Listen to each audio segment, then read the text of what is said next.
have a special letter for all of you. And happy holidays in this hard time. We all need to try to be happy inside of this hard time. And we will find peace in between.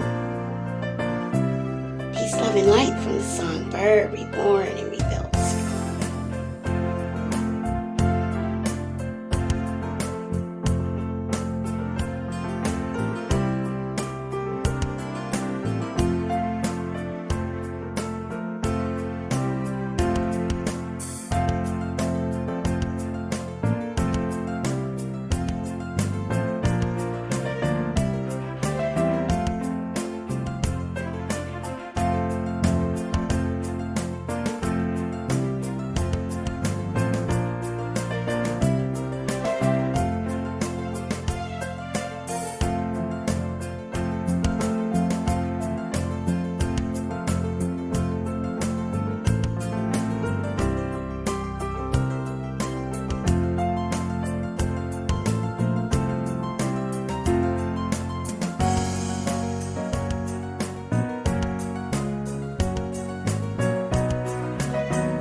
yes, I'm qualified to say that and mean it from the bottom of my whole heart, the bottom top sides of my heart.